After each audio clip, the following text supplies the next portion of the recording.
서버실에는 오존 냄새와 정규직의 안정감 같은 냄새가 뒤섞인 특유의 정적이 흐른다. 거대 물류 기업의 심장이 심장마비를 일으키지 않도록 수천 개의 팬이 내는 낮은 허밍 소리. 지난 11년 동안 나는 그 심장을 돌보는 심장 전문이었다. 나는 안내 데스크 직원이 아니다. 전산팀 여직원도 아니고 이 회사 직원은 더더욱 아니다. 내 이름은 박서연이다.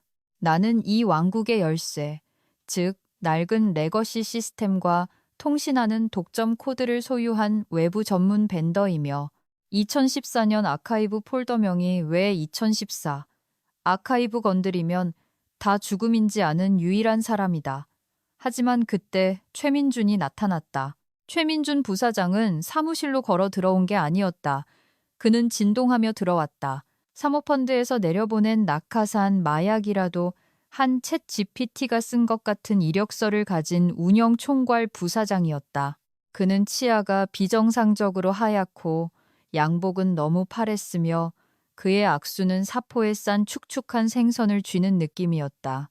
그는 시너지, 피보팅, 로우 행잉 프루 같은 단어를 한치의 비꼼도 없이 사용하는 부류의 인간이었다. 클라우드 컴퓨팅이 말 그대로 인터넷이 하늘에 사는 것이라고 생각하는 유형. 2016년에 내가 직접 협상해서 얻어낸 조용한 구석자리에 있는 내 책상을 그가 지나가다 졸업반지를 낀 손가락으로 내 모니터를 톡톡 두드리는 순간 나는 우리가 망했다는 것을 직감했다. 어이, 한양. 그가 말했다. 회의실 와이파이 신호 좀 증폭시켜 줄 수 있나? 유튜브에서 리더십 강연 스트리밍 좀 하려고 하는데 한양이라니. 내 영혼이 몸을 빠져나가 주차장에서 담배 한 대 피우고는 그를 쳐다보기 위해 다시 돌아온 기분이었다. 나는 하루에 약 500억 건의 운송장을 처리하는 SQL 데이터베이스 재구성 작업에서 고개를 들었다. 최 부사장님, 저는 와이파이 신호는 다루지 않습니다. 나는 목소리를 평탄하게 유지하며 말했다. 저는 전사적 아키텍처를 관리합니다. 접속 문제는 헬프데스크에 티켓을 접수하셔야 할 겁니다. 그가 웃었다. 짧게 짖는 듯한 소리였다. 아, 그래. 기술은 다 거기서 거기지. 그냥 처리해줘요. 알았죠. 우린 지금 효율화 중이거든. 민첩성이 필요하다고. 내가 와이파이 수리를 요청하는 것이 뇌수술 전문의에게 머리카락을 잘라달라고 하는 것과 같다고 설명할 기회도 주지 않고 그는 가버렸다. 둘 다 날카로운 도구를 쓴다는 이유만으로 말이다. 이제부터가 보통 내가 여러분에게 술 한 잔 들고 꽉 붙들어 매라고 말하는 부분이다. 왜냐하면 다음에 일어난 일은 기업 자살의 마스터 클래스이기 때문이다. 아, 그리고 자리에 앉는 김에 만약 당신이 오만한 임원들이 스스로 파놓은 함정에 빠지는 것을 즐긴다면 구독 버튼을 누르고 좋아요도 하나 눌러주시길. 그래야 내 카페인과 이야기가 마르지 않으니까. 자, 다시 대학살 현장으로 돌아가 보자. 10년 넘게 외부 벤더로 일하다 보면 사람들이 당신이 직원이 아니라는 사실을 잊어버린다. 매일 얼굴을 보고 사원증도 목에 걸고 있다. 끔찍한 맛의 탕비실 믹스커피를 마시고 누구네 아내가 골프 코치랑 바람났는지도 안다. 하지만 거기에는 거대한 법적 차이가 있다. 내 계약은 고용계약이 아니다. 그것은 거대한 B2B 서비스 수준 협약서, SLA이며 그 해지 조항에는 30일 전 통지, 이사회 합의, 그리고 CFO가 피눈물을 흘릴 만한 금액의 위약금이 명시되어 있다. 최민주는 그 계약서를 읽지 않았다. 최민주는 아마 사내 수칙도 읽지 않았을 것이다. 최민주는 부서를 혁신하느라 너무 바빴다. 와이파이 사건 이틀 후 나는 이메일을 받기 시작했다. 그것은 요청이 아니었다. 소환장이었다. 전체 기술팀 허들 미팅, 오전 8시. 전략회의, 필참. 나는 무시했다. 나는 벤더다. 나는 특정 결과물에 대해 시간당으로 청구한다. 내 회의 참석 단가, 내 일반 단가의 3배이며 청바지가 아닌 정장바지를 입어야 하는 데를 지불하지 않는 한 나는 당신들의 더 날렵한 미래에 대한 비전을 듣기 위한 친목질 세션에 참석하지 않는다. 최민주는 무시당하는 것을 좋아하지 않았다. 그는 내 책상에 들르기 시작했고 나쁜 냄새처럼 주변을 맴돌았다. 박 팀장, 아침 스탠드업 미팅에 안 보이던데. 그가 내 파티션에 기대 팔짱을 끼고는 과하게 큰 시계를 과시하며 말했다. 금요일에 있을 투자자 보고 때문에 시스템이 다운되지 않도록 백업 서버를 이전하는 중이었습니다. 나는 화면에서 눈을 떼지 않고 대답했다. 부사장님께 보내드린 주간 업무 보고서에 다 나와 있습니다. 우리는 한 팀이 되어야 해요, 박 팀장. 사일로 부서 이기주의는 진보의 적이라고. 제 계약서에는 제 업무 범위가 명시되어 있습니다. 최 부사장님. 팀 빌딩 활동은 포함되어 있지 않고요.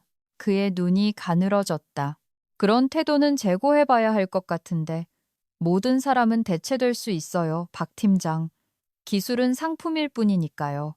나는 마침내 의자를 돌려 그를 마주했다. 나는 그의 눈을 똑바로 쳐다봤다.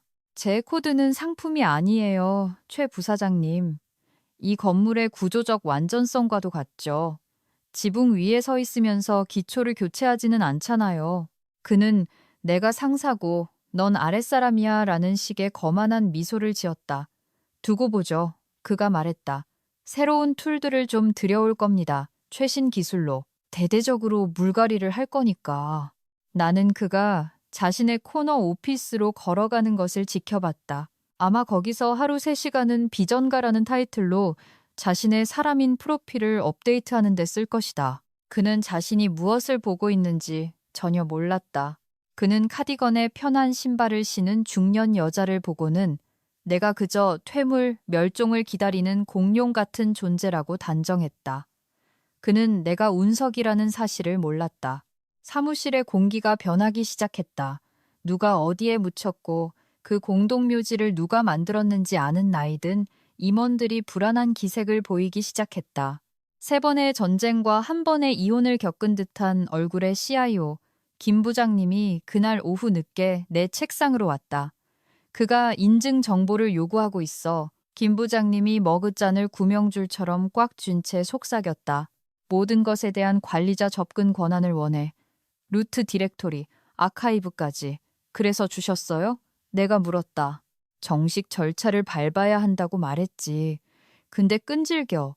비효율성을 감사하겠다나 뭐라나. 나는 차갑고 메마른 소리로 웃었다. 감사하라고 하세요. 어차피 읽어도 이해 못할 테니까. 그는 위험한 인물이야, 박 팀장. 지금은 이사회의 신임을 얻고 있어. 다들 그를 구조조정 전문가라고 생각한다고. 구조조정은 하겠죠. 내가 중얼거렸다. 벽에다 정면으로 들이박는 식의 구조조정. 나는 그날 밤 경기도 외곽의 조용한 아파트로 돌아와 잠을 이루지 못했다. 나는 내 성역인 홈 오피스에 앉아 내 모니터들의 불빛에 둘러싸여 있었다. 나는 내 계약서를 꺼내 들었다. 모든 법률 용어, 모든 조항, 모든 위반의 정의를 음미하며 다시 읽었다. 나는 편집증 환자가 아니었다. 나는 준비가 되어 있었다. 나는 최민중 같은 인간들을 알았다. 그들은 예측 가능했다. 그들은 승리가 필요했고 악당이 필요했다. 그는 나를 자신의 성공, 신화의 악당으로 만들려고 할 터였다. 나를 잘라 비용을 절감하려고 할 터였다. 다음 날 아침, 폭풍이 몰아쳤다. 고함이나 비명이 아니었다. 그것은 알림이었다. 내 슬랙에 뱉은 하나의 빛나는 빨간색 알림. 최민준이 보낸 것이었고 전부 대문자였다. 공유 드라이브, 비밀번호 넘기고 당신 책상 치워요. 나는 화면을 응시했다. 두려움도 분노도 느껴지지 않았다. 차갑고 단단한 안전장치가 풀리는 소리가 들리는 듯했다. 좋아요, 최민준 씨. 나는 텅 빈 방을 향해 속삭였다. 어디 한번 해보죠. 나는 반박을 타이핑하기 위해 키보드에 손을 뻗지 않았다. 그의 사무실로 쳐들어가지도 않았다. 나는 법적으로 구속력 있는 계약을 위반하려는 무지한 중간 관리자에 맞서 전문적이고 독립적이며 계약으로 보호받는 벤더가 해야 할 일을 정확히 했다. 나는 수화기를 들고 내 변호사에게 전화했다. 그 메시지는 방사능 상처처럼 내 화면에서 깜빡였다. 공유 드라이브 비밀번호 넘기고 당신 책상 치워요. 그는 인사팀장에게도 참조 CC를 걸었다. 착하지만 무능하기 짝이 없는 이 대리였다. 그녀는 아마 방화벽을 굴뚝에 설치하는 무언가로 생각할 것이다. 그 무능함의 수준은 숨이 막힐 정도였다. 마치 어린아이가 플라스틱 망치로 폭탄을 해체하려는 것을 보는 것 같았다. 최민주는 자신이 불복종하는 직원을 해고하고 있다고 생각했다. 그는 지배력을 과시하고 있다고 생각했다. 그는 정오쯤이면 내가 스테이플러와 고양이 액자가 담긴 종이 상자를 들고 휴지에 눈물을 훔치며 걸어나갈 것이라 생각했다. 그가 몰랐던 것은 내 책상이 내가 일하는 곳이 아니라는 사실이다. 내 책상은 그저 도킹 스테이션일 뿐. 내 일은 클라우드에, 암호화된 VPN 터널에, 최민준이 다음 보너스를 꿈꾸며 잠든 새벽 3시에 실행되는 자동화 스크립트 안에 있다. 나는 그 메시지를 스크린샷했다. 그리고 타임스탬프를 스크린샷했다. 그리고 참조 목록을 스크린샷했다. 나는 답장하지 않았다. 기업 전쟁의 제1원칙. 적이 실수를 저지르고 있을 때 절대 방해하지 말라. 그리고 최민주는 타이타니코 크기의 실수를 저지르고 있었다. 나는 이메일 클라이언트를 열었다. 회사 아웃룩이 아닌 내 개인 암호화 비즈니스 이메일, 스크린샷들을 첨부했다. 그리고 내 변호사인 마 변호사에게 짧고 정중한 메모를 작성했다.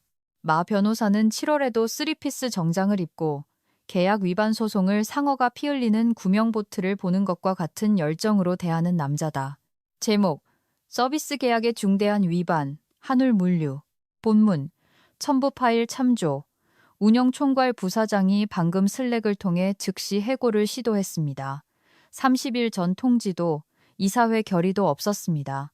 또한 인수인계 기간이 완료될 때까지 계약상 제 회사의 지적재산인 인증 정보를 요구하고 있습니다. 자문을 구합니다. 보내기를 눌렀다. 그리고는 의자에 기대 앉아 식어 빠진 커피를 한 모금 마셨다. 묽은 황산과 승리의 맛이 났다. 내 주위 사무실은 평소의 아침 혼돈으로 웅성거렸다. 전화벨이 울리고 프린터가 걸리고 날씨에 대해 불평하는 사람들의 낮은 웅성거림. 그들 발밑에 디지털 집안이 방금 흔들렸다는 사실을 아무도 몰랐다. 최민주는 약 20분 후에 지나갔다. 그는 내가 여전히 그 자리에 앉아 있는 것을 보고 혼란스러운 표정으로 멈춰섰다. 내 메시지 받았어요? 그가 주변 큐비클의 사람들이 고개를 돌릴 만큼 큰 목소리로 물었다. 나는 유쾌할 정도로 텅 빈 표정으로 고개를 들었다. 네, 받았습니다.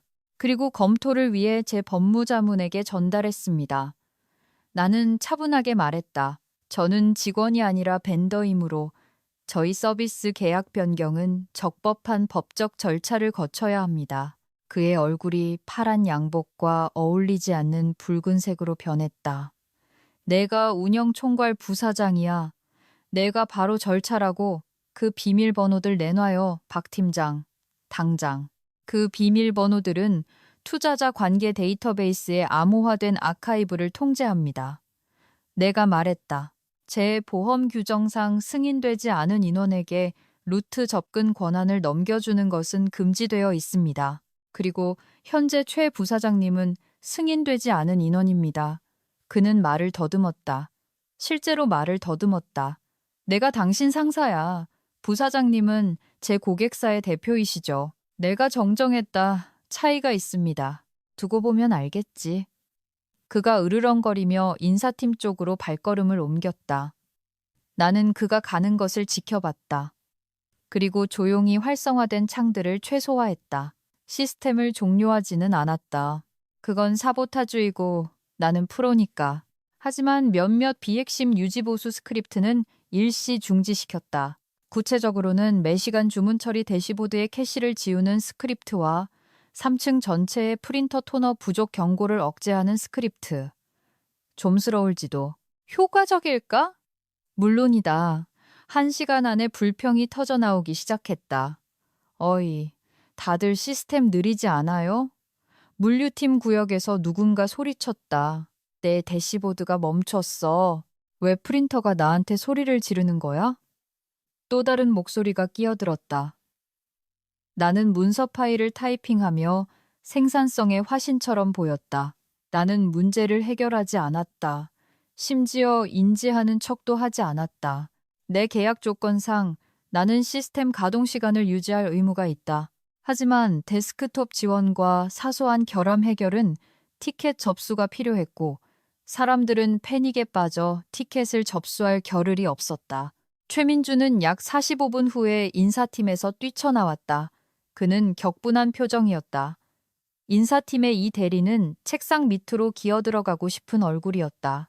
그녀는 아마 내 파일을 뽑아보고는 나를 해고하는 것이 법적으로 전력회사를 해고하는 것과 같다는 것을 깨달았을 것이다. 그냥 나가라고 할 수 없다. 서비스를 해지하고 최종 요금을 지불하고 발전기를 찾기 전에 불이 꺼지지 않기를 바라야 한다. 똑똑한 줄 아나 보지? 최민준이 나를 지나치며 최채거렸다. 저는 비쌉니다, 최 부사장님. 차이가 있죠. 그는 자기 사무실로 들어가 문을 쾅 닫았다. 유리벽이 흔들렸다. 나는 휴대폰을 확인했다. 마 변호사에게서 온 문자였다.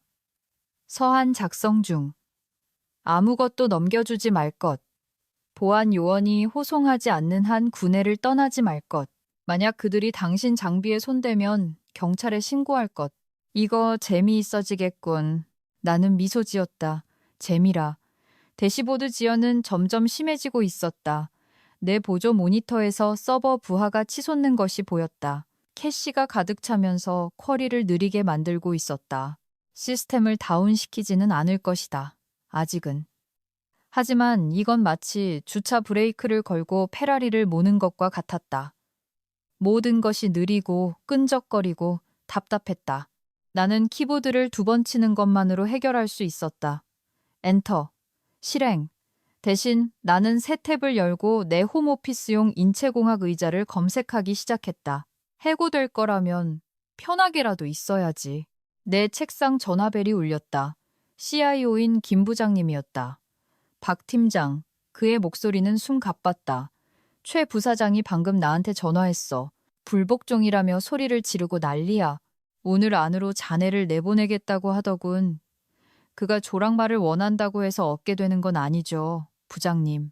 그가 자기 쪽에서 자네 네트워크 접속을 끊겠다고 위협하고 있어. 나는 실제로 소리내어 웃었다. 자기 쪽에서요? 김 부장님, 그는 서버실 열쇠가 어디 있는지도 알까요? 모르지. 하지만 외부 IT 지원팀을 부르고 있어. 자네를 차단할 타격대를 데려오려고 한다고. 해보라고 하세요. 내 목소리가 한 옥타브 낮아졌다. 제 접근 권한은 자동화 창고 로봇의 API 키에 하드코딩되어 있어요. 만약 그가 키를 이전하지 않고 제 사용자 프로필을 삭제하면 로봇들이 멈추고 창고 전체가 얼어붙을 겁니다. 전화기 저편에서 긴 침묵이 흘렀다. 그건 몰랐는데 김 부장님이 속삭였다. 부장님이 저한테 돈을 주시는 이유가 바로 그걸 알기 때문이죠. 김 부장님, 최 부사장에게 그의 타격대에게 행운을 빌어주세요. 저는 여기 있을 겁니다. 나는 전화를 끊었다. 사무실 불이 깜빡였다. 그냥 우연의 일치, 전력망의 순간적인 이상이었겠지만 타이밍이 완벽했다. 마치 건물 자체가 으르렁거리는 것 같았다. 최민주는 전쟁을 원했다. 그는 드론 싸움에 칼을 들고 나타났고 나는 그 리모컨을 쥐고 있었다. 오후 일시 정각 이메일이 도착했다. 마 변호사는 대충 일하지 않는다. 그가 이른 오후라고 하면 정확히 13시 0분을 의미한다. 당연히 나도 참조 CC에 포함되어 있었다.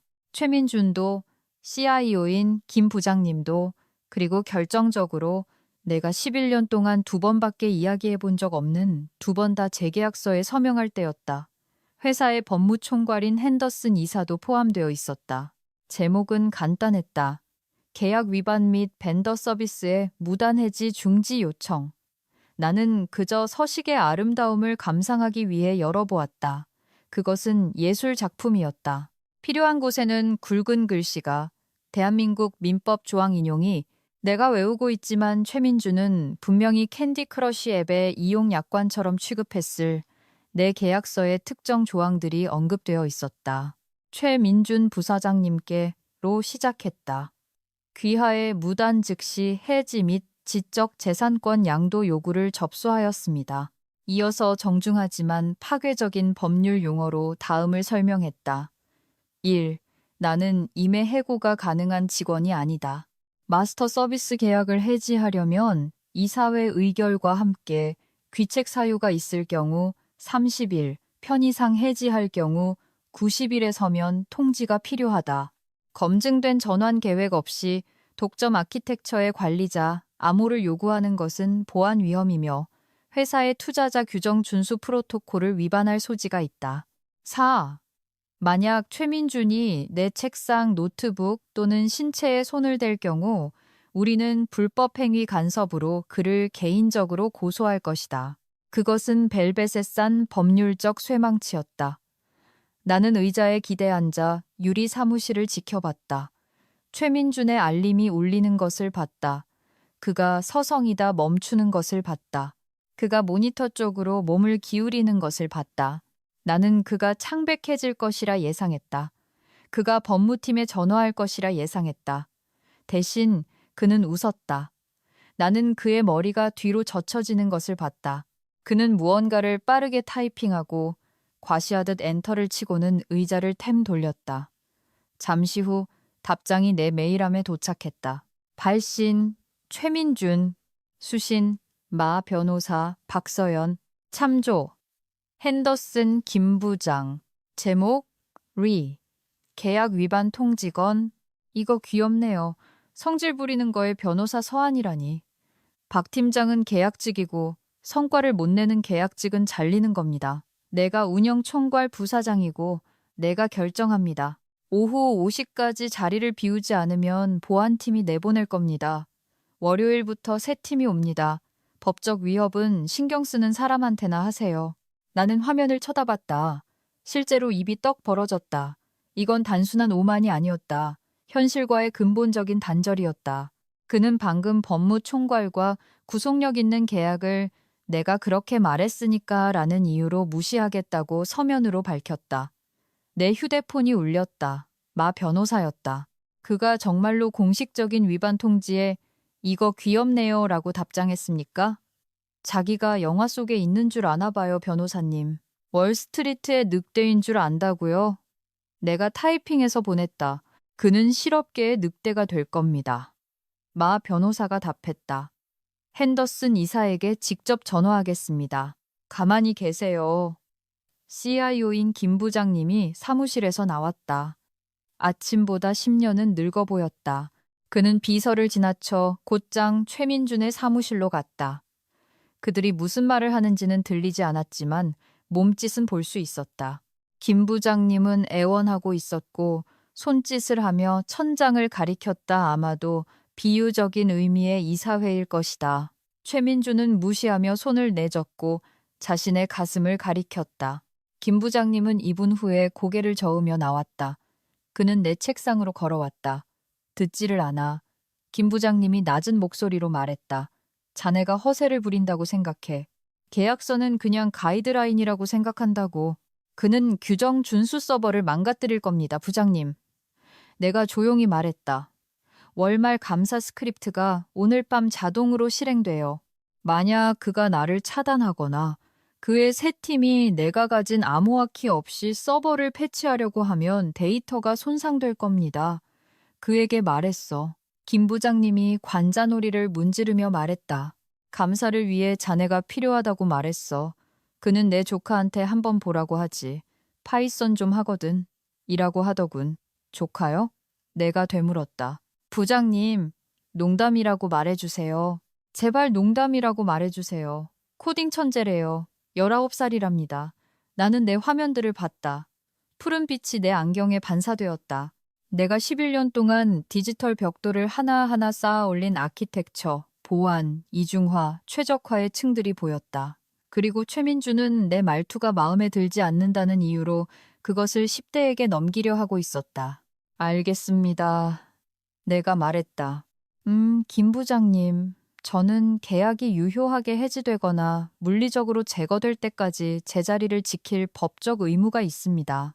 그러니 저는 여기 앉아서 모든 것을 기록하겠습니다. 미안하네, 박 팀장. 김 부장님이 말했다. 이사회 의장님께 전화하고 있지만 그분은 지금 제주도에 계셔. 연락이 닿으려면 하루는 걸릴 거야. 우리에게 하루가 없을지도 모르죠. 내가 말했다. 바로 그때 첫 번째 진짜 균열이 나타났다.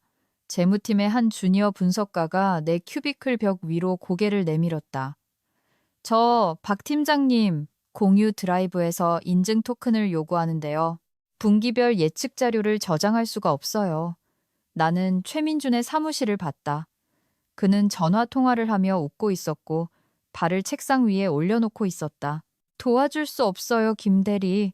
나는 방한 사람들이 들을 수 있을 만큼 큰 소리로 말했다. 저는 모든 관리 업무에서 손을 떼라는 명령을 받았습니다. 하지만 파일을 저장할 수가 없어요. 김 대리가 목소리에 패닉이 서린 채 말했다. 창을 닫으면 4시간 작업한 게 날아간다고요. 최 부사장님께 말씀드리세요.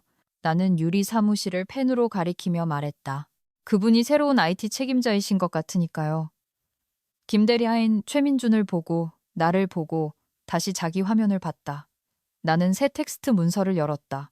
로그 기록 1345, 재무팀, 접근 토큰 오류 보고, 원인, 토큰 갱신 스크립트는 수동 승인이 필요하며 현재 본인은 해당 업무 수행이 금지됨. 잠재적 데이터 손실 위험 높음. 나는 파일을 저장했다. 이름은 최민준 실록 V1txt라고 지었다. 에어컨이 켜졌다. 지하실에서 짐승이 깨어나는 듯한 낮은 웅성거림. 서버실의 온도가 올라가고 있었다. 말 그대로가 아니었다. 냉각은 자동화되어 있었지만 비유적으로 열기가 달아오르고 있었다. 그리고 최민주는 양모 정장을 입고 사우나에 앉아 있으면서 그것이 스파데이라고 생각하고 있었다. 오후 3시 30분 새 팀이 도착했다. 팀이 아니었다. 막 기숙사 방에서 굴러나온 듯한 후드티 차림의 두 남자였다. 세 번째 남자는 웹스쿼드라고 적힌 폴로 셔츠를 입고 있었는데 덕트 테이프로 로고를 가리려고 한 것이 분명했다. 최민주는 마치 그들이 해군 특수부대라도 되는 양사무실 밖으로 나와 그들을 맞이했다. 신사분들, 최전선에 오신 것을 환영합니다. 그는 나를 쳐다보지도 않고 내 책상을 지나 그들을 안내했다.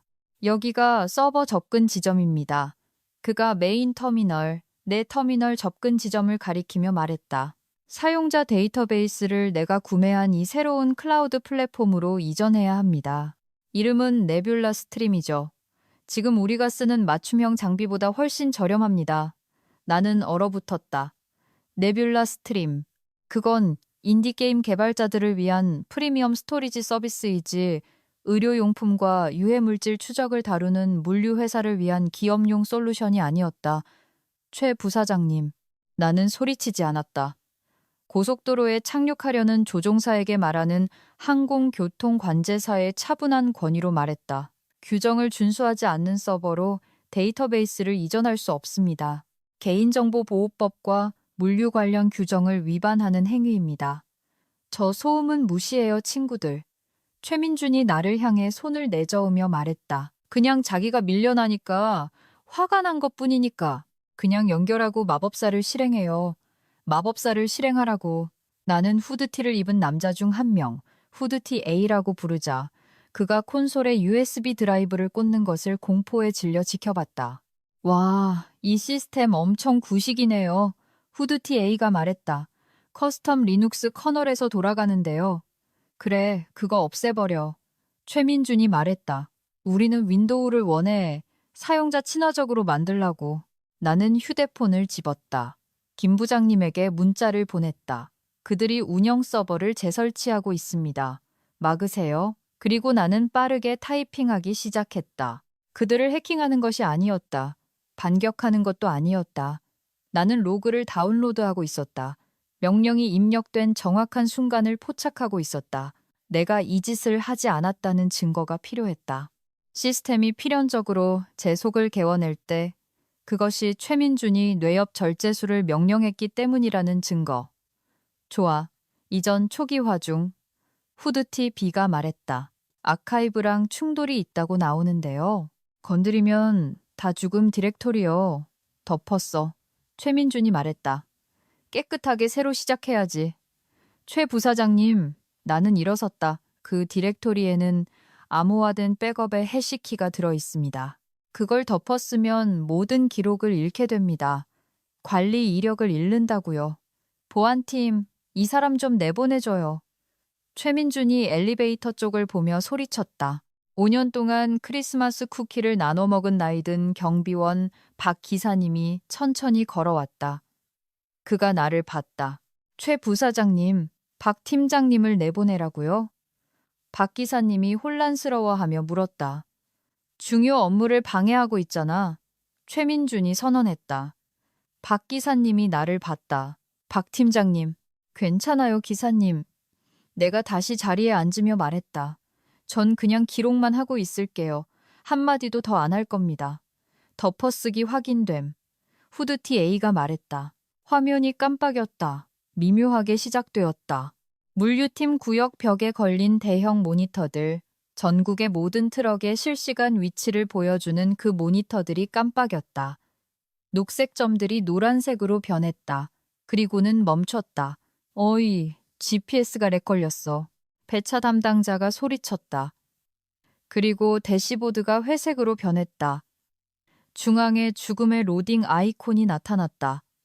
트럭들이 안 보여. 다른 배차 담당자가 외쳤다. 평창에서 눈보라에 갇힌 기사가 경로를 묻는데 내가 그를 볼 수가 없어. 최민준이 미간을 찌푸렸다. 그냥 이전 버퍼링이야. 곧 돌아올 거야. 돌아오지 않았다. 다음은 전화기. 우리의 VoIP 시스템은 서버 대역폭에 연결되어 있다. 만약 서버가 최적화되지 않은 대규모 테라바이트 데이터 이전으로 막히면 음성 패킷이 손실된다. 전화벨 소리가 멈췄다. 사무실은 섬뜩할 정도로 조용해졌다. 그리고 즉시 40명의 사람들이 동시에 여보세요? 여보세요? 들리세요? 라고 말하는 소리가 뒤따랐다. 무슨 짓을 한 거야?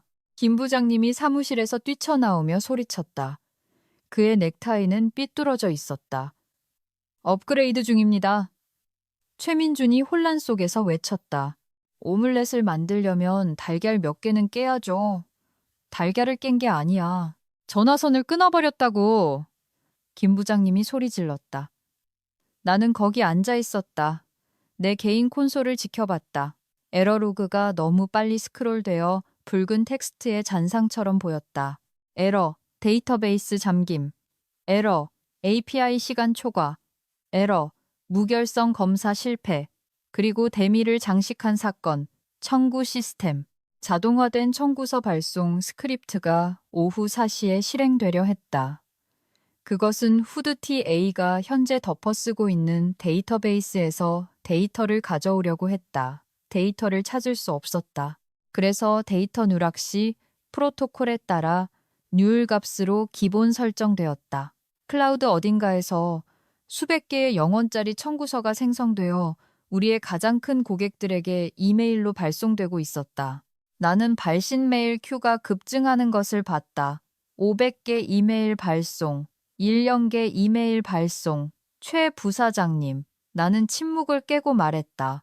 방금 쿠팡, SSG, 그리고 국방부에 무료 청구서를 보내셨습니다. 최민준이 휙 돌아봤다. 뭐? 청구 스크립트요. 빈 테이블에서 실행됐어요. 방금 고객들에게 지난달 배송비가 0원이라고 말씀하신 겁니다. 그의 얼굴이 순식간에 붉은색에서 흰색으로 변했다. 멈춰! 취소해! 할 수 없습니다. 나는 손을 들어 보이며 말했다. 저는 승인되지 않은 인원이잖아요. 기억나시죠? 고쳐! 그가 침을 튀기며 소리 질렀다. 당장 고쳐! 서명된 작업 지시서, 제 계약의 복원, 그리고 사과가 필요합니다. 내가 말했다. 널 해고할 거야. 널 고소할 거라고. 이미 저를 해고하셨잖아요, 최 부사장님. 제 변호사는 당신이 증인들 앞에서 제가 경고한 안전 프로토콜을 무시했다는 사실을 가지고 신나게 놀 겁니다. 나는 후드티 A를 봤다. 부트 섹터를 손상시키기 전에 그 USB 드라이브를 빼는 게 좋을걸요. 후드티는 겁에 질린 표정이었다. 그는 드라이브를 확 뽑았다. 화면들이 검게 변했다. 모든 화면이 역시 서버에 연결된 스마트 조명 시스템이 리셋되면서 사무실은 어둠에 잠겼다. 어둠 속에서 유일한 빛은 비상구 표지판과 자체 배터리로 작동하며 네트워크에서 분리되어 안전한 내 노트북의 빛뿐이었다. 이런? 내가 속삭였다. 어둠은 강력한 동기부여 요소다. 불이 꺼지자 비명이 시작됐다. 공포의 비명이 아니라 좌절의 비명이었다. 통화를 놓친 영업사원들, 트럭을 잃어버린 배차 담당자들, 그리고 아마도 이 기회를 틈타 아무런 책임 없이 허공에 대고 이건 아니잖아 라고 소리 지른 한 남자. 비상등이 윙 소리를 내며 켜지면서 사무실을 병적인 녹색 빛으로 물들였다. 재부팅이야. 최민준이 갈라지는 목소리로 외쳤다. 강제 재부팅일 뿐이라고. 모두 진정해. 그는 땀을 흘리고 있었다. 희미한 불빛 속에서도 그의 이마에 번들거리는 땀이 보였다. 그는 베스쿼드 피난민들에게 돌아섰다. 당장 전원 다시 켜. 저희는 전원 안 건드렸어요.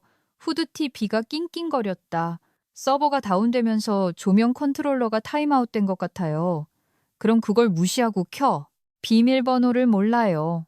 나는 그 비밀번호를 알고 있었다. Let there be light 1이었다. 3년 전에 내가 직접 설정했다.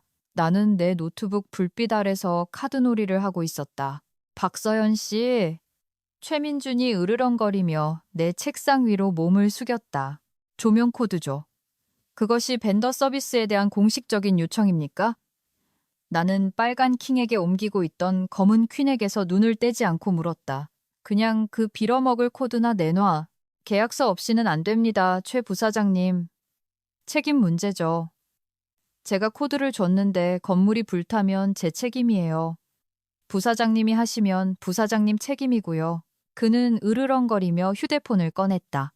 손전등 불빛이 내 얼굴 위에서 춤을 췄다. 너 지금 이거 즐기고 있지. 저는 단지 부사장님께서 설정하신 엄격한 기준을 준수하고 있을 뿐입니다. 저를 내보내길 원하셨고 저는 나갔습니다. 물리적으로는 있지만 디지털적으로는 부재 중이죠. 바로 그때 그의 전화가 울렸다. 그는 화면을 보고 창백해졌다. 오후 4시 30분 알림이었다. 사전 감사 투자자 데모 미팅. 투자자들, 돈줄을 쥐고 있는 사람들. 그들은 새로운 실시간 추적 대시보드의 시연을 기대하고 있었다. 바로 그 대시보드는 현재 벽에서 죽음의 로딩 아이콘을 돌리고 있었다. 오, 맙소사. 최민준이 속삭였다. 줌 화상회의. 그는 어두운 화면들을 봤다. 내 아이패드로 하지. 셀룰러 데이터 쓰면 돼. 그는 허둥지둥 자신의 유리 사무실로 들어갔다. 나는 그가 책 더미 위에 아이패드를 설치하는 것을 지켜봤다. 그는 머리를 매만졌다. 그는 비즈니스 표정, 즉 자신감이라는 끔찍한 가면을 썼다. 그는 연결했다. 유리 너머로 그의 목소리가 들렸다. 신사숙녀 여러분, 조명 문제에 대해 사과드립니다. 저희는 지금 지속 가능성 훈련을 하고 있습니다. 에너지 절약, 친환경 이니셔티브, 뭐 그런 거죠. 하하. 그가 웃었다. 저편에서는 아무도 웃지 않았다. 자, 박 회장님의 목소리가 아이패드 스피커에서 울려 퍼졌다. 처리량 지표를 보여주시죠. 청구 오류에 대한 소문이 들리던데. 소문은 빨리 퍼진다. 자동화된 청구서 이메일이 투자자들의 메일함에도 도착한 게 틀림없었다. 사소한 표시 오류입니다. 최민준이 거짓말했다. 지금 패치 중입니다. 하지만 예측치를 보시죠. 그는 아이패드를 자신의 노트북 화면 쪽으로 돌렸다. 하지만 그의 노트북은 회사 와이파이에 연결되어 있었고 인증 서버가 다운되어 와이파이도 다운된 상태였다. 그의 노트북은 인터넷 없음 크롬 페이지에 들쭉날쭉한 공룡을 보여주고 있었다. 아, 최민준이 말했다. 기술적인 문제네요. 평창에 폭설이 와서 우리는 서울에 있소, 최 부사장. 그 목소리가 말했다. 그리고 여긴 맑은데, 그게 클라우드가 오늘 좀 짙어서요. 나는 참지 못하고 코웃음을 쳤다. 클라우드가 짙다고. 최 부사장. 그 목소리가 이제 더 차갑게 말했다. 아카이브는 어디 있소? 물류 감사에 필요한 규정 준수 로그를 봐야 하오. 오후 5시까지 그걸 확인 못하면 우린 규정 위반이요. 가지고 있습니다. 최민준이 말했다. 지금 이동 중입니다. 네뷸라 스트림으로 이전하고 있습니다. 네뷸라 스트림? 다른 목소리가 끼어들었다. 그 게임 서버 말인가? 왜 우리 규정 준수 로그가 게임 서버에 있는 거지? 민첩해서요? 최민준이 끽 소리를 냈다. 박서연 씨 연결해. 첫 번째 목소리가 명령했다. 그녀가 아키텍처를 알잖아. 최민준은 얼어붙었다. 그는 유리병 너머의 나를 봤다. 나는 미소 지으며 가볍게 손을 흔들어 주었다. 자리를 비웠습니다. 최민준이 말했다. 개인적인 사정으로요. 저 여기 있는데요. 내가 소리쳤다. 내 목소리는 잘 울렸다. 그리고 조용하고 어두운 사무실에서 그 소리는 유리벽을 레이저처럼 뚫고 나갔다. 방금 박서연 씨 목소리 아니었나? 투자자가 물었다. 아닙니다. 최민준이 소리쳤다. 청소 아주머니였습니다. 청소 아주머니가 시스템 상태를 안다고? 아주 똑똑한 분이시군. 나는 일어섰다. 나는 그의 사무실 유리문으로 걸어갔다. 문을 열지는 않았다. 그저 내 휴대폰을 유리에 갖다 댔다. 내 화면에는 방금 내가 타이핑한 커다란 텍스트가 떠 있었다. 시스템 다운, 승인되지 않은 직원에 의한 미검증 이전 시도, 데이터 무결성 손상됨. 최민주는 그것을 봤다. 그는 몸으로 아이패드 카메라를 막으려 했지만 허둥댔다. 아이패드가 넘어지면서 카메라가 유리를 향했다. 투자자들은 나를 봤다. 그들은 그 사인을 봤다. 그들은 어두운 사무실을 봤다. 그들은 연기나는 USB 드라이브를 들고 있는 팩스쿼드 친구들을 봤다. 최 부사장, 투자자의 목소리는 죽은 듯이 조용했다. 통화 종료하시오. 다른 건 아무것도 건드리지 마시오. 이사회에 연락하겠소. 아이패드 화면이 검게 변했다. 최민주는 어둠 속에 서 있었다. 그는 자신이 지뢰밭 한가운데 서 있고 방금 압력판에서 발을 뗐다는 사실을 깨달은 사람처럼 보였다. 나는 유리를 톡톡 두드렸다. 어이, 최 부사장님. 내 목소리는 잘 들리지 않았지만 충분히 들릴만 했다. 당신의 지속 가능성 훈련은 끝난 것 같네요. 통화가 끝난 후 사무실은 약 10초간 죽은 듯이 조용했다. 그리고 속삭임이 시작됐다. 기업 환경에서 정보가 얼마나 빨리 퍼지는지는 놀라울 정도다. 광 케이블보다 빠르다. 내가 책상으로 돌아올 때쯤엔 아마 인천에 있는 창고 관리자도 최민준이 돈줄 앞에서 대형 사고를 쳤다는 사실을 알았을 것이다. CIO인 김 부장님이 사무실에서 나왔다. 그는 더 이상 패닉 상태가 아니었다. 해고될 사람이 자신이 아니라는 것을 알았을 때 찾아오는 선신적인 평온의 경지에 도달해 있었다. 그들이 나한테 전화했어. 김 부장님이 내 파티션에 기대며 말했다. 의장님이 제주도 보트 위에서 위성전화로 전화하셨어. 제주도 날씨는 어떻대요? 내가 물었다. 말씀 안 하시더군. 왜 주요 투자자가 방금 회사가 드라이버를 든 유치원생에게 운영되고 있다고 문자를 보냈는지 물으시더군. 정확한 비유네요. 나는 동의했다. 자네에 대해 물으셨어, 박 팀장. 자네가 해고되었는지 물으셨다고. 그래서 뭐라고 하셨어요? 사실대로 말했지. 최 부사장이 이사회 승인 없이 벤더 계약을 해지하려 했고 자네의 관리자 권한을 막았으며 주차장에서 주운 USB 스틱으로 SQL 데이터베이스를 덮어쓰려 했다고 말했네. 나는 킥킥 웃었다. 주차장 얘기는 덧붙이셨네요. 창의적인 각색이지. 본질을 잘 담아내잖아. 의장님은 뭐라고 하셨어요? 해지 조항을 읽어보게. 나는 내 인체 공학 의자에 기댔다.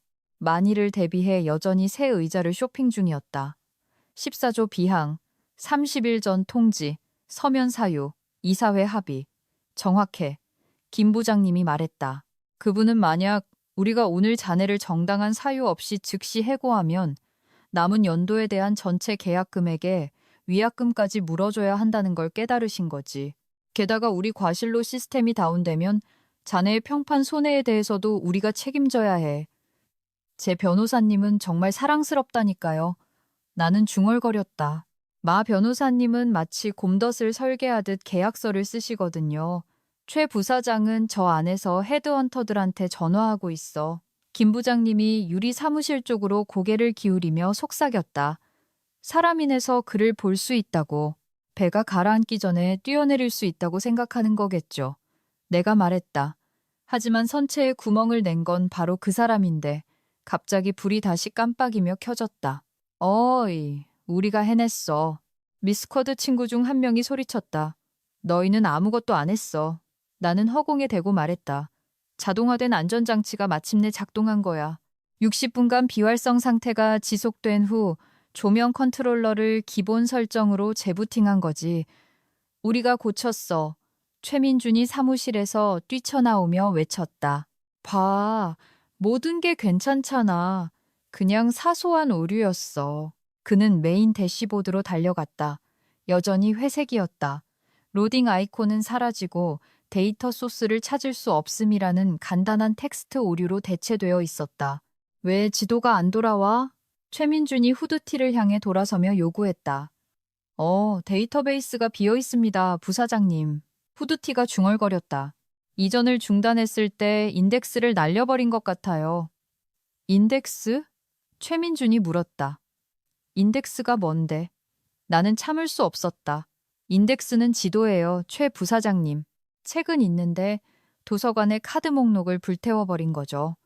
데이터는 수백만 조각으로 흩어져 거기 있지만 시스템이 어디를 찾아야 할지 모르는 겁니다. 최민주는 화면을 응시했다. 다시 만들 수 있어? 물론이죠. 내가 말했다. 이만한 크기의 데이터베이스를 다시 인덱싱하는 데는 약 3주가 걸립니다. 암호화 키가 있다는 가정하에 말이죠. 그건 당신이 가지고 있잖아. 최민준이 나를 가리키며 말했다. 제가 가지고 있죠. 나는 동의했다. 그리고 저는 계약상 제 후임자가 완전히 검증되고 인수인계를 받을 때까지 그것을 안전하게 보관할 의무가 있습니다. 이 두 분은 나는 후드티드를 가리켰다. 검증되지 않았고 부사장님은 기술 직원이 아니시니 드릴 수 없습니다. 내가 당신에게 명령하는 거야. 그리고 이 사회가 당신을 지켜보고 있죠. 나는 그의 사무실 전화를 가리켰다. 불이 깜빡이고 있었다. 우선 회선이었다. 의장님이셔. 김 부장님이 친절하게 말했다. 최민주는 그 전화기를 마치 코브라처럼 쳐다봤다. 받으시는 게 좋을 겁니다. 내가 말했다. 기다리는 거 싫어하시거든요. 최민주는 천천히 자기 사무실로 돌아갔다. 그는 수화기를 들었다. 앉지 않았다. 차렷 자세로 서 있었다.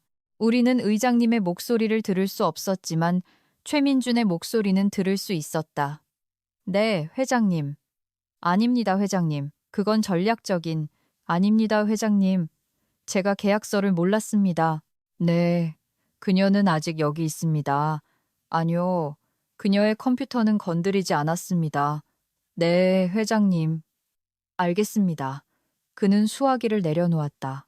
그는 마치 물리적으로 구타당한 사람처럼 보였다. 밖으로 걸어 나왔다. 그는 나를 봤다. 자네와 통화하고 싶어 하셔. 최민준이 말했다. 그의 목소리는 텅 비어 있었다. 제자리로 연결해 주세요. 내가 말했다. 나는 수화기를 들었다. 박서연입니다. 박 팀장. 의장님의 목소리는 위성 연결의 잡음 속에서도 선명하고 날카로웠다. 김 부장한테 듣자 하니 문제가 생긴 것 같더군. 회장님께 문제가 생긴 거죠. 저는 계약 위반 청구건이 있고요. 아직 소송 얘기는 꺼내지 맙시다. 고칠 수 있어?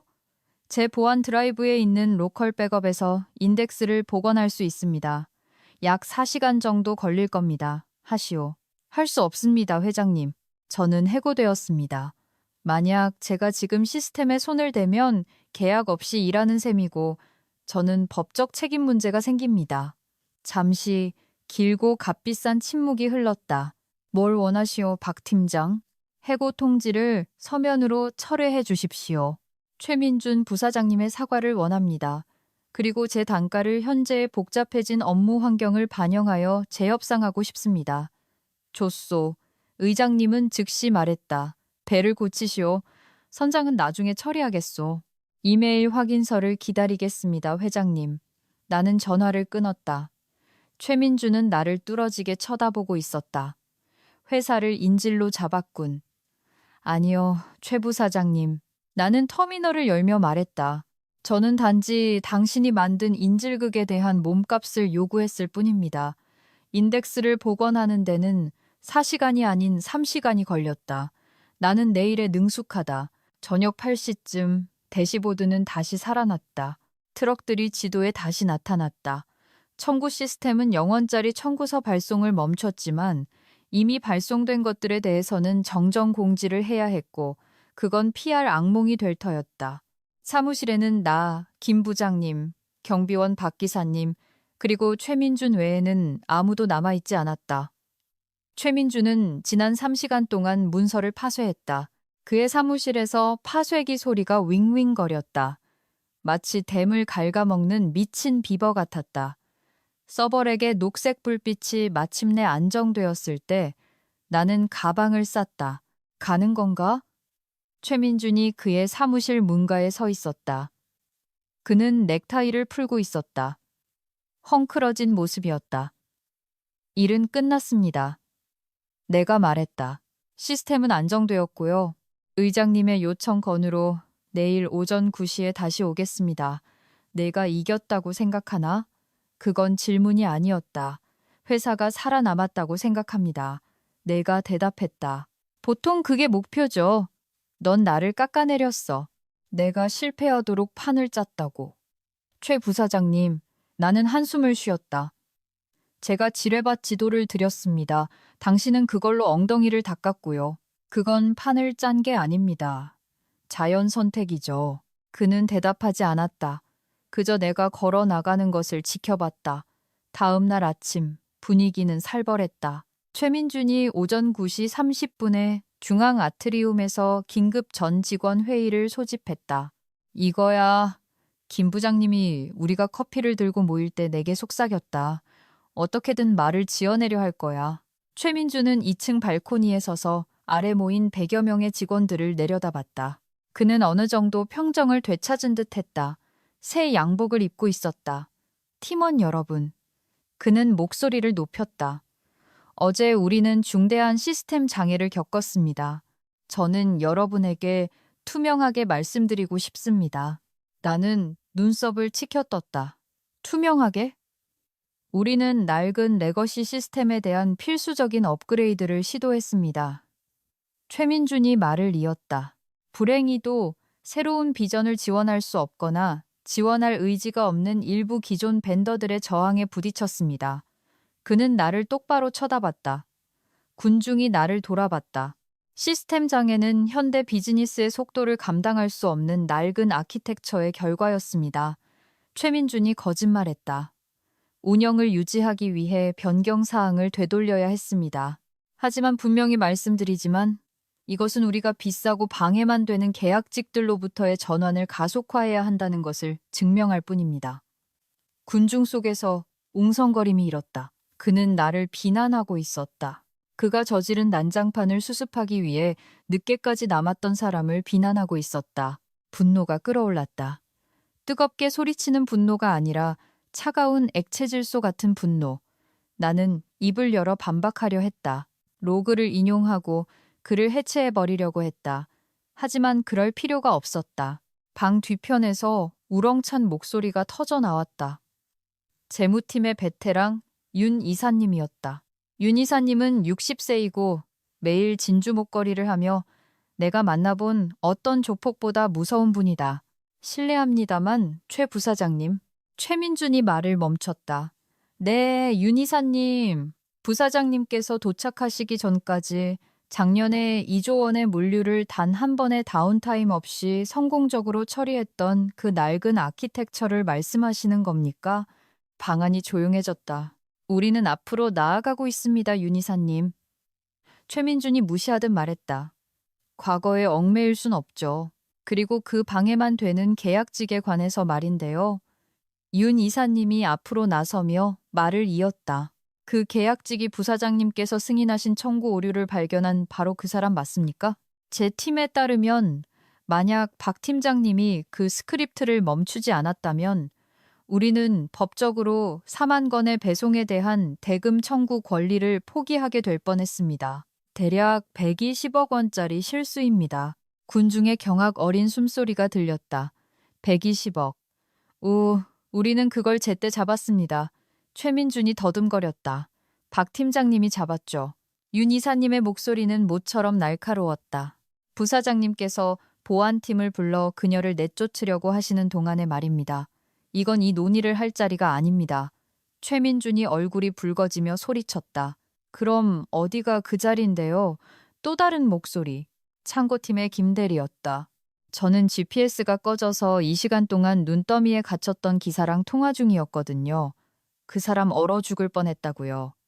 그것도 새로운 비전의 일부였습니까? 그만, 최민준이 외쳤다. 모두 일하러 돌아가. 지금 당장. 그는 돌아서서 발코니를 떠났지만 아무도 움직이지 않았다. 모두 나를 보고 있었다. 윤 이사님이 내게 걸어왔다.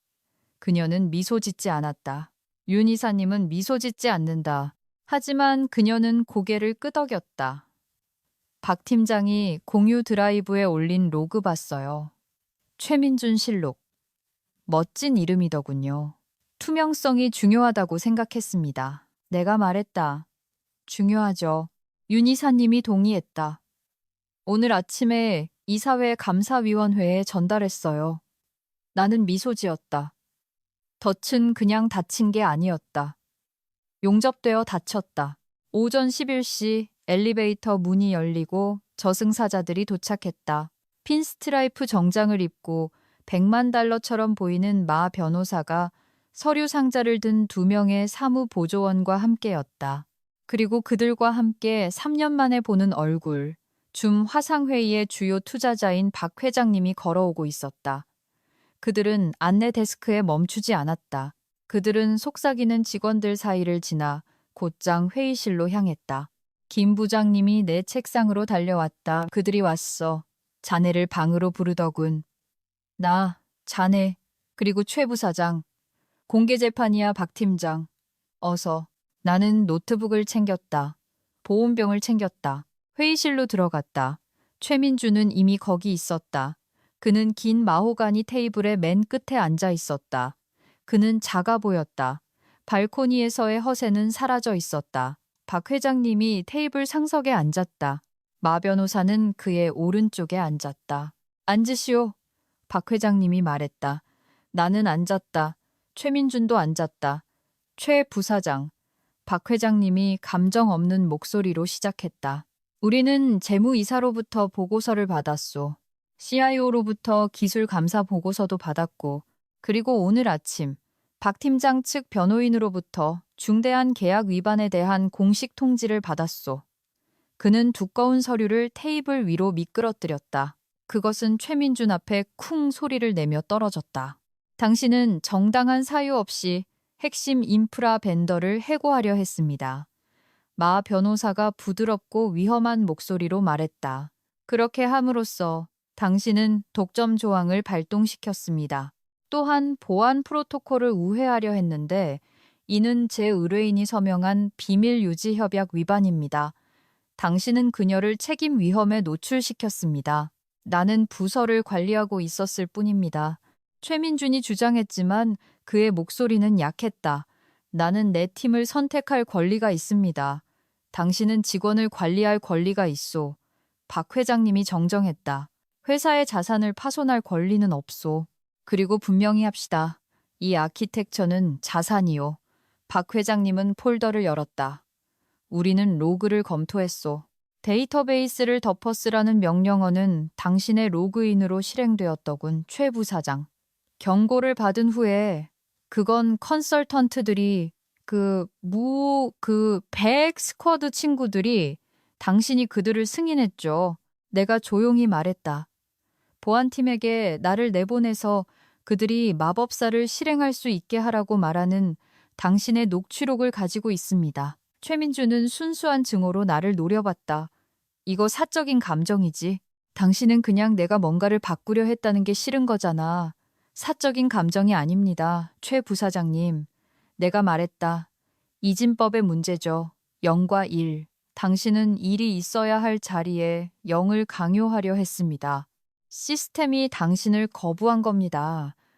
저는 그저 지켜봤을 뿐이고요. 박 회장님이 헛기침을 했다. 우리는 지금 상당한 위험에 노출되어 있어.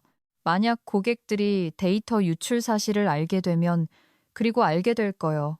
왜냐하면 0원짜리 청구서가 이미 의심을 샀으니까 우리에게는 희생양이 필요하오. 문제가 제거되었다는 것을 보여줘야 한단 말이오. 최민준의 얼굴에 희망이 어렸다. 맞습니다. 벤더를 비난하는 겁니다. 그녀가. 최 부사장.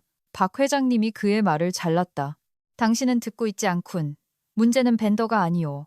벤더는 우리가 오늘 여전히 운영되고 있는 유일한 이유요. 마 변호사가 앞으로 몸을 기울였다.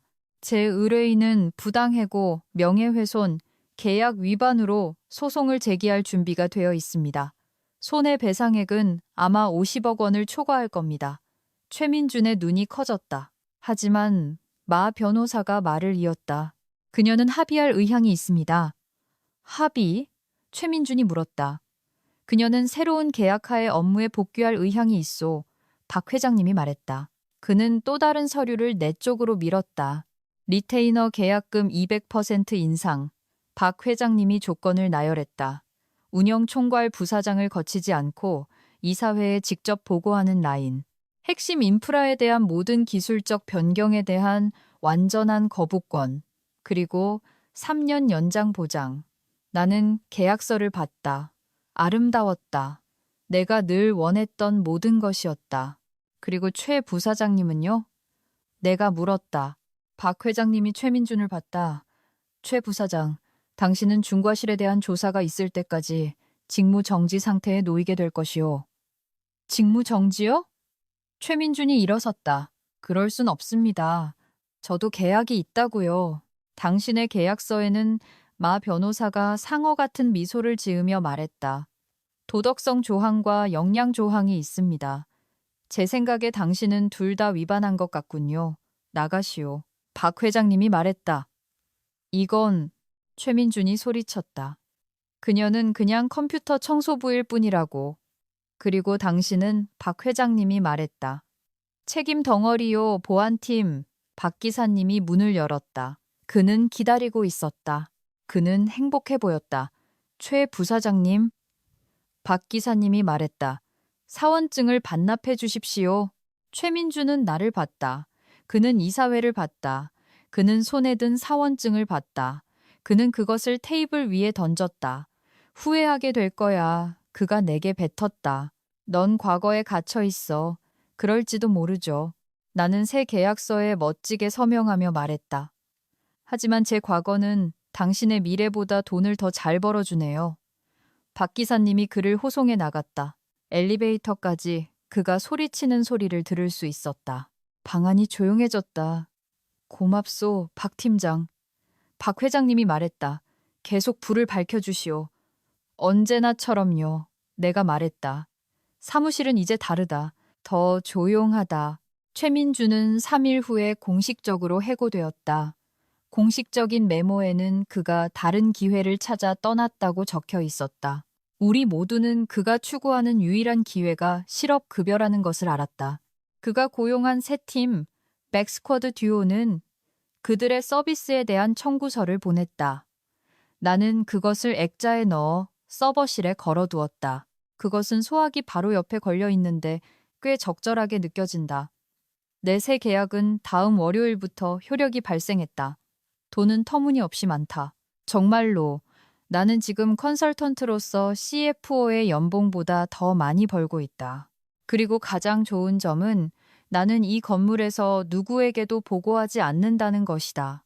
새로 온 운영총괄 부사장 피터라는 이름의 긴장한 남자로 나를 마치 터지지 않은 폭탄처럼 대한다은 내 통로에 들어오기 전에 허락을 구한다.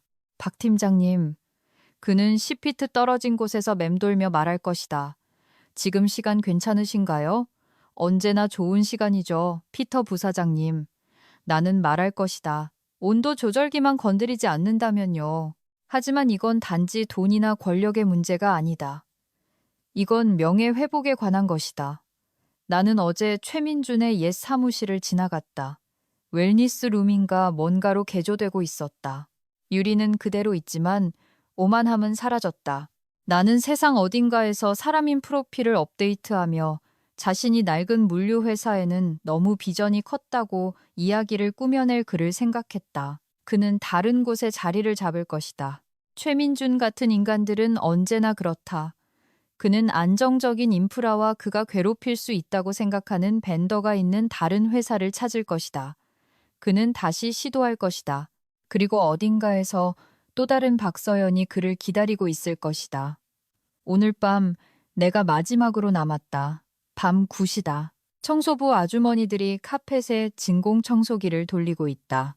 서버들은 내가 그토록 사랑하는 꾸준한 전기적 선율을 흥얼거리고 있다. 나는 대시보드를 띄운다. 전반적으로 녹색 불빛이다. 트럭들은 움직이고 있다. 돈은 흐르고 있다. 기계는 살아있다. 나는 서랍을 열고 값비싼 싱글몰트 위스키, 작은 병을 꺼낸다. 의장님의 선물이다. 나는 커피 머그잔에 조금 따른다. 세 번째 모니터에서 유튜브를 켠다. 나는 유명 개그맨이 ASMR 먹방하는 영상을 검색한다. 판단하지 마시길. 마음이 편안해진다.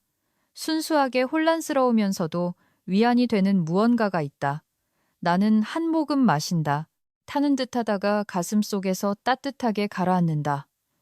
마지막으로 이메일을 확인한다. 사람인에서 온 알림이다. 최민준 님이 회원님의 프로필을 조회했습니다. 나는 미소 짓는다. 마우스를 움직인다. 차단을 클릭한다. 그리고는 의자에 기대 앉아 팬들의 허밍 소리와 개그맨의 음식 씹는 소리를 듣는다. 시스템은 안정적이다. 침입자는 사라졌다. 방화벽은 지켜냈다. 우리는 모두 치유되었다. 기업의 정장을 입은 자가 세부 조항과 악의적 준수 정신에 의해 분해되는 것을 즐겁게 보셨다면 좋아요를 눌러주세요. 그리고 기억하세요. 당신의 IT 벤더에게 잘 대해주세요. 우리는 당신의 브라우저 기록을 알고 있으니까요. 직함보다 역량이 더 크게 말합니다. 박서연은 조용히 그녀가 꼼꼼하게 만든 계약서가 말하게 했습니다. 특히 전체 인프라가 그것에 의존할 때는 전문성을 위조할 수 없습니다. 진정한 권위는 요구하는 것이 아니라 얻어내는 것입니다. 이 이야기 끝까지 함께 해주신 모든 분께 감사드립니다. 다음 이야기에서 뵙겠습니다.